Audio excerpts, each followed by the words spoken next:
हम मोदी जी पे भी क्यों ब्लेम करें? उन्होंने अपने मैनिफेस्टोज में क्या दिया था? हम मंदिर बनाएंगे, हम हिंदू मुस्लिम ये करेंगे, हम वो करेंगे। वो दे रहे हैं, वो तो दे रहे हैं ना। उन्होंने तो कहीं पे अपने मैनिफेस्टो में नहीं लिखा था कि हम आपको सरकारी जॉब देंगे, हम आपको ये देंगे।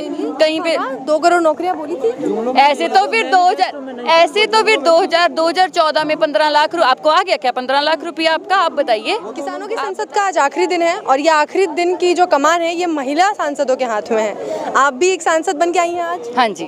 कैसा लग रहा है, पहले तो ये बताइए।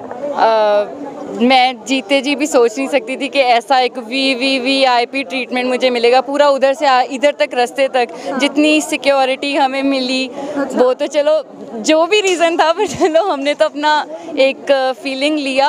और लाल बत्तियां और इतना पुलिस फोर्स, मतलब काफ़ी अच्छा लग रहा है। असली सांसदों को भी इतनी सिक्योरिटी मिली। अच्छा लग रहा है कि हाँ हम एक इम्पैक्ट डाल रहे हैं। अच्छा लग रहा है कि हाँ इनको हमारी आवाज़ सुन रही है, तभी इतना रिएक्शन मिल रहा है। अगर एक्शन नहीं होगा तो रिएक्शन कहाँ से होगा?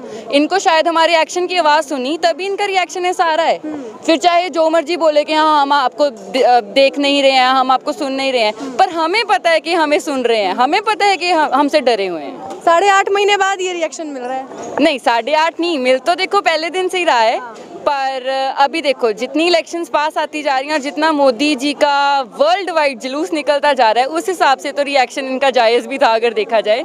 क्योंकि कोरोना में इतना फ्लेयर इन्होंने दिखाया, फिर ये पेगासस वाला रिसेंट सीन जो हुआ उसमें इतना फ्लेयर इनका, मतलब इनकी पोलें खुलती जा रही हैं डे बाय डे। तो ये और कंट्रोवर्सीज के लिए अब रेडी ही नहीं है, क्योंकि सरकार बिल्कुल बेबस हो चुकी है, सरकार बिल्कुल फ्लेयर, बिल्कुल फेल हो चुकी है ये सरकार। इन्होंने बस एक एक्सेप्टेंस नहीं लिया है।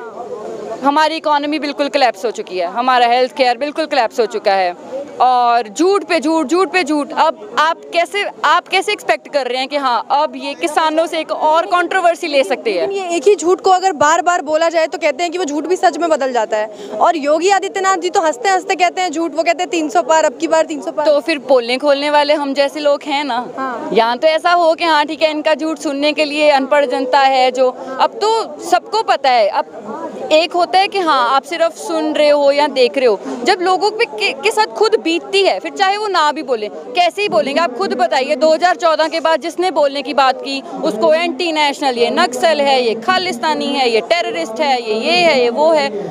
बोलना कोई नहीं चाहता मगर पता सबको है। अब समझ रहे हो मेरी बात? पता सबको है, इसीलिए बस अब ये रिएक्शन दिखाने के लायक ही रह गए, क्योंकि और कंट्रोवर्सीज अफोर्ड ही नहीं कर सकते। राकेश टिकैत अभी भी कहते हैं कि कलम पे और कैमरे पे पहरा है। मैं समझी नहीं, सॉरी। राकेश टिकैत अपने बयानों में अभी भी कहते हैं कि कैमरे पे और कलम पे, यानी कि पत्रकारिता पे अभी भी पहरा है सरकार का। ये तो आपको मानना पड़ेगा। अभी ये छोटी छोटी क्लिप्स को नैरेटिव लेके कैसे चेंज कर देते हैं।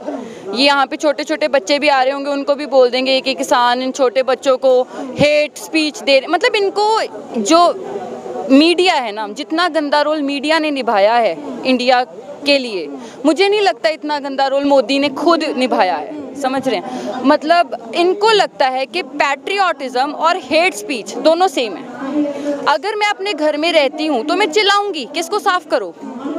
अगर मैं चिल्लाऊंगी कि इसको साफ करो, इसका मतलब ये नहीं है कि मैं अपने घर को हेट करती हूँ, इसका मतलब ये नहीं है कि मैं अपने घर से नफरत करती हूँ। इसका मतलब मैं अपने देश से प्यार करती हूँ, मैं अपने घर से प्यार करती हूँ, मैं उसको साफ करना चाहती हूँ। अब मेरे उस चिल्लाने से ये मेरे को कभी खालिस्तानी बोल देंगे, कभी नक्सलवादी बोल देंगे, कभी टेररिस्ट बोल देंगे, कभी कुछ बोल देंगे। अभी देखिए मैं सच्ची बात बताऊं, 2014 तक हम बहुत बच्चे थे, हमें नहीं पता तब क्या होता था। मगर 2014 के बाद भी क्या, मतलब ये जब से ये नए बड़े बड़े खेल इन्होंने स्टार्ट किए, डीमोनेटाइजेशन, जीएसटी, ये वो कोरोना के टाइम पे मीडिया ने जो किया, ठीक है, वो रिया चक्रवर्ती 2 ग्राम की अफीम, क्या इतना ज़्यादा कि जो लोग सड़कों पे मर रहे थे, मरे हुए कुत्ते खा रहे थे, वो तक मीडिया ने नहीं दिखाया। वो 8 9 महीने हमारी दादियों को भी पता लग गया रिया चक्रवर्ती कौन है, लेकिन उनको ये नहीं पता लगा कि माइग्रेशन हो रही है, कि कितना नुकसान हो रहा है कंट्री का। तो 2014 से पहले का मैं कुछ नहीं बोल पाऊंगी, क्योंकि मैं तब बच्ची थी, ना ही मेरा इतना पॉलिटिक्स में इंटरेस्ट था। अब हमें पता लग रहा है, क्योंकि स्लो सारे वर्गों पे अटैक हुआ। पहले स्टूडेंट्स पे अटैक हुआ, छोटे कारोबार पे अटैक हुआ, किसानों पे अटैक हुआ। तो अब भी जो मैं बोलना चाहूँगी तो यही बोलना चाहूँगी कि जितना मीडिया ने गलत रोल निभाया है, उतना मोदी हिमसेल्फ ने नहीं मोदी निभाया। जी ने तो आपका विकास किया ना, 2014 तक आपको राजनीति का कुछ नहीं पता था, आज आप सांसद बन के बैठी हैं। मैं तो इसको पॉजिटिवली भी बोलूँगी, पर मैं ये भी बोलूँगी कि 8 महीने अपने बुजुर्गों को ऐसे बैठ देखना और फिर ऐसे बोल देना कि मैं बहुत मान महसूस कर रही हूँ, मैं आज यहाँ पे आई हूँ। वो रोज़ ट्रॉली ठंडी हो जाती थी, दिसंबर जनवरी के महीने में वो ठंडी बर्फ़ जैसी। अभी थोड़ी टाइम पहले बारिश पड़ेगी तो वो टेंट बिल्कुल उड़े पड़े होते हैं, मच्छर, डायरिया। अब मैं एक दिन की खुशी के लिए ऐसे तो नहीं ना बोल सकती कि 2014 के बाद उन्होंने मेरा विकास कर दिया, क्योंकि वो पिछले 8 महीने के आंसू में एक दिन में तो नहीं भूल सकती। मैडम कोई अच्छा काम लगा आपको? 7 साल हो गए मोदी गवर्नमेंट, कोई एक आध काम तो बताइए। वैसे तो आप विरोधी हैं, विरोध तो कर ही रहे हैं इस टाइम पे, तो मुझे नहीं लगता मैं आपके इस जवाब का मतलब, पर इतना है कि अच्छा काम ये हुआ है कि जैसे कि आपने ऐसी यूनिटी देखी थी क्या पहले कभी? आपने आज देखा केरला वाली मैम बोल के गई, हरियाणा वाले बोल के गए, और पंजाबी बोल रहे हैं, और हम जैसे बच्चे बोल रहे हैं, बुजुर्ग। आपने ऐसी यूनिटी देखी थी पहले? आप तो बड़े टाइम से जॉब कर रहे होंगे, बना दिया मोदी जी। तो नेता नहीं, मुझे लगता है कि ये अच्छा किया उसने, जो इतनी एकता इंडिया ने पहले कभी भी नहीं देखी होगी। तो इतना संघर्ष भी तो नहीं देखा ना। कई लोगों से पूछते हैं, आपने कोई बताया नहीं। देखिए किया होगा, मतलब किया होगा, पर मुझे नहीं लगा, मेरे हिसाब से मुझे नहीं लगा, क्योंकि मैं एक स्टूडेंट हूँ। एज ए स्टूडेंट मुझे नहीं फील हुआ। नहीं तो वो जीत के आ रहे हैं हमेशा, हर राज्य में वो जहाँ जाते हैं जीत ही जाते हैं लगभग। अब कुछ तो अच्छा देखिए, कर रहे होंगे ना। देखिए उन्होंने पहली बात तो हम मोदी जी पे भी क्यों ब्लेम करें? उन्होंने अपने मैनिफेस्टोज में क्या दिया था? हम मंदिर बनाएंगे, हम हिंदू मुस्लिम ये करेंगे, हम वो करेंगे। वो दे रहे हैं, वो तो दे रहे हैं ना। उन्होंने तो कहीं पे अपने मैनिफेस्टो में नहीं लिखा था कि हम आपको सरकारी जॉब देंगे, हम आपको ये देंगे। कहीं पे 2 करोड़ नौकरियां बोली थी। ऐसे तो फिर 2014 में 15 लाख आपको आ गया क्या? 15 लाख रुपया आपका? आप बताइए, आप बताइए आपको आ गया क्या आपका? मैन्युफेस्टो तो अब उनका एक तरफ आप भूल ही जाइए, वो किसी को याद नहीं, अब उनके जुमले याद है लोगों को। तो देखिए, 15 लाख, महिला सुरक्षा, सारे बेटी जुमले थे बचाओ ना। बेटी पढ़ाओ। बेटी बचाओ बेटी पढ़ाओ तो ऐसा लगने लग गया कि जैसे वो वार्निंग दे रहे थे कि बेटियां बचा लो अपनी, हमारी सरकार आएगी तो बेटियां बचा लेना। मतलब इसी उदाहरण के तहत आपने देखा 9 साल की बच्ची के साथ दुष्कर्म होता है, उसके बाद उसको जिंदा जला दिया जाता है और सरकार चुपचाप बैठी सो रही है। इस पर क्या कहना आप? मुझे क्या कहना है, इतनी मतलब कितना भयावह है दुर्भाग्य उस पे, मतलब कोई मुझे इसको कम्युनल एंगल नहीं देना चाहिए, ना मेरा कोई हक है, पर यही अगर कोई गौ माता होती तो क्या इनका यही रिएक्शन होता? यही अगर, मैं बोलना नहीं चाहती हूँ बहुत, कि बेटी से ज्यादा यहाँ पे गाय की ज्यादा इज्जत ये है। नैरेटिव इनके दिमाग में फिक्स किया जाता है, लोगों के दिमाग में इनको बोला जाता है कि हम आपकी इसको रक्षा देंगे, हम आपकी उसको रक्षा देंगे। लोग भूल जाते हैं कि उनके असली हक क्या थे। मुझे एक बात बताओ, जहाँ पे यूपी इतनी बड़ी पॉपुलेशन, इतनी ज़्यादा डेंसिटी, सिर्फ पॉपुलेशन ही नहीं, इतनी ज़्यादा डेंसिटी भी, कितनी है उनकी पॉपुलेशन?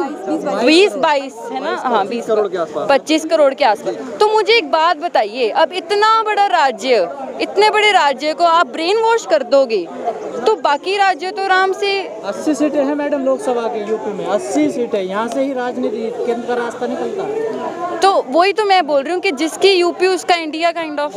आप ये अभी इम्पैक्ट तो पड़ता ही है ना कि हाँ वो 25 करोड़ लोग पागल थोड़ी होंगे कि उन्होंने मोदी को वोट दिया। किसकी होगी फिर?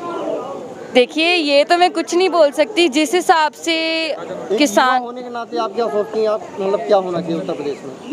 मैं अगर यहाँ पे कुछ बोलूँगी तो शायद किसान लीडर भी मुझे आके बोलें कुछ कि हाँ आपने पॉलिटिकल एम्बिशंस क्यों दिखाए अपने, या ऐसा कुछ भी। उत्तर प्रदेश में किसकी? मुझे ऐसे लगता है कि हाँ, मुझे ऐसे लगता है कि जो ये किसान यूनियन है इसको थोड़ा सा पॉलिटिकली आगे जाना चाहिए।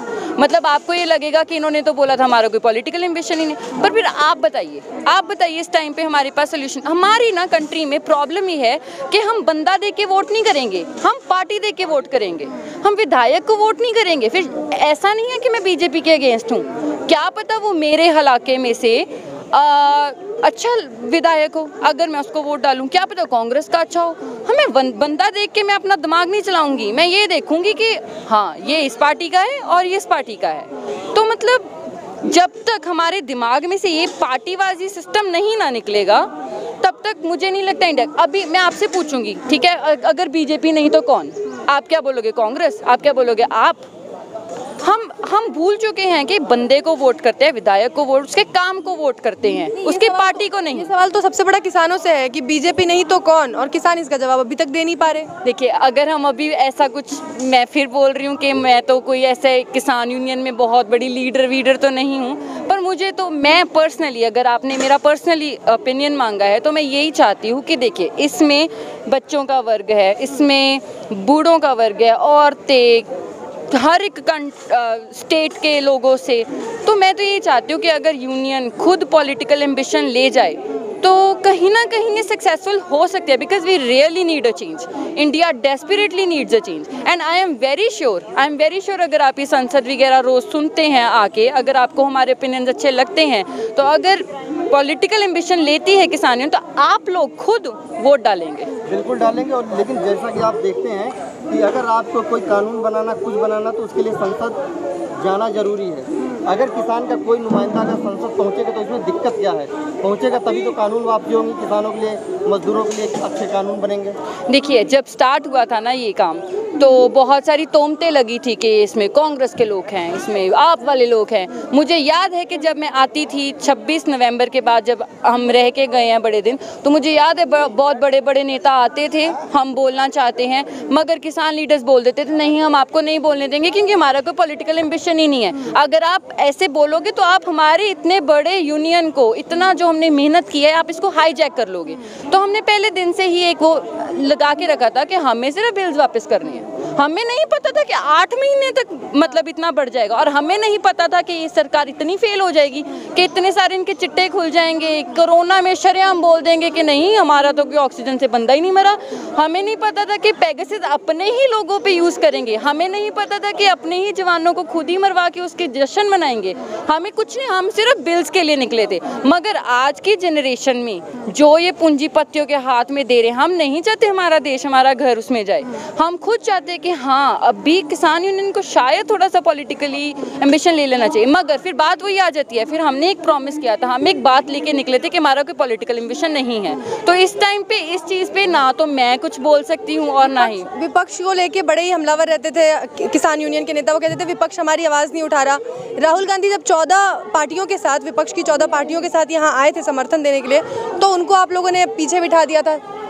वो तो फिर हाईजैक करने वाली बात हो गई ना, क्योंकि इस टाइम पे सब, मतलब अगर इतना ही था, राहुल गांधी को इतना ही था, तो मैं आपको बताती हूँ, मैं पंजाब से हूँ, मैं आपको डायरेक्टली बताती हूँ, मैं पंजाब से हूँ, और ये समर्थन 26 नवंबर का नहीं चल रहा। अगर आपको लग रहा है ना ये 26 नवंबर का चल रहा है, तो 26 नवंबर का नहीं चल रहा है, ये सितंबर, ये लॉकडाउन से पहले ही बातें स्टार्ट हो गई थी। फरवरी में ये बातें स्टार्ट हो गई थी, ये हुई थी, मुझे याद है, मीटिंग्स होती थी तब जब लॉकडाउन नहीं लगा था। उस टाइम पे कांग्रेस क्या कर रही थी, क्या कर रहा था विपक्ष तब उस टाइम पे? मुझे अभी भी याद है, किसान यूनियन के झंडे, ये नहीं, हम झंडे अपने कांग्रेस के लगा के, अगर आपने हमसे कुछ करवाना है तो हम कांग्रेस के झंडे, ठीक है। अगर आपको अपना पॉलिटिकल मोटिव, आपको हमारे रेवोल्यूशन हाईजैक करने, मैं पता है, मैं मोदी से ज़्यादा नालायक राहुल गांधी इस विपक्ष को मानती हूँ। इस विपक्ष को, अगर ये विपक्ष इतना वीक ना होता तो शायद ये दिन देखना ही ना पड़ता, शायद ये दिन देखना ही ना पड़ता हमें ना। उनके पास अच्छे लीडर्स हैं। वीक आप लोगों ने बनाया ना, हमने, आप मेरी बात नहीं समझ रहे। मैं बोल रही हूँ कि ये जो रेवोल्यूशन है, ये फरवरी, तब कहाँ पे थे ये लोग? कांग्रेस तो कर रही थी लगातार रैली, आपको अभी ट्रैक्टर चला रहे थे राहुल गांधी। तो इनका हमेशा कांग्रेस का ही एक एजेंडा होता था। अब जैसे कांग्रेस जीत गया, अमरिंदर आ गया, उसने साथ के साथ किसान कह रही हैं कि विपक्ष हमेशा चुनाव के पहले आता था। उसने साथ के साथ किसानों का साथ छोड़ दिया। आपको नहीं पता क्या उसने कैसे एकदम से फिर से अपने जियो वाले भाइयों के साथ हाथ मिलाया?